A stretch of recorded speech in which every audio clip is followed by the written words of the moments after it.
Imagine waking up one morning, opening your front door, and discovering your farmland has disappeared beneath endless sand. No flood, no earthquake, just the desert. This isn't science fiction. It's a reality for many communities living on the edge of the Sahara.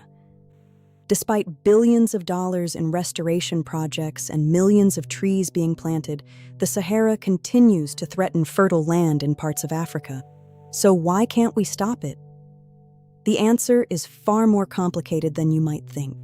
The Sahara is the world's largest hot desert, covering nearly 9 million square kilometers. But here's what many people don't realize. The Sahara isn't completely still. Its edges change over time, influenced by natural climate cycles and human activity. The biggest problem isn't sand dunes rolling into cities. It's something called desertification. This happens when healthy land gradually loses its ability to grow crops because of drought, poor land management, and the loss of vegetation. As plants disappear, the soil becomes dry and fragile. Wind and water erosion strip away the fertile top layer, making it much harder for life to return. To fight this growing problem, African countries launched one of the world's most ambitious environmental projects, the Great Green Wall. The vision was extraordinary.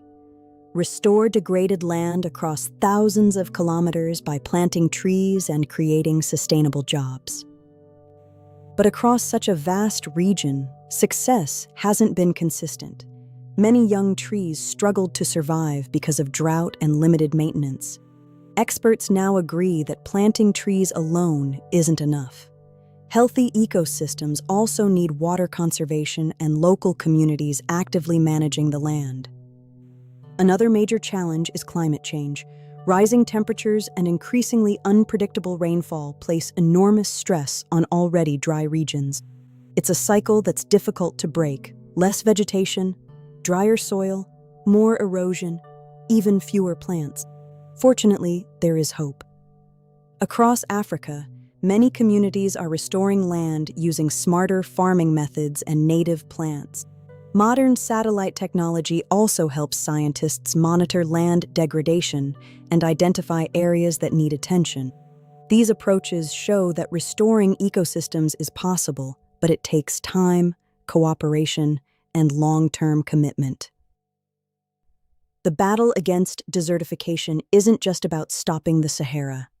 It's about protecting food, water, and the future of millions of people. Now, I want to hear from you. If you had the power to fight desertification, what would you choose? Comment your answer below. I read every comment. If you enjoyed this video, don't forget to like, subscribe, and turn on notifications for more incredible stories about our planet. Thanks for watching.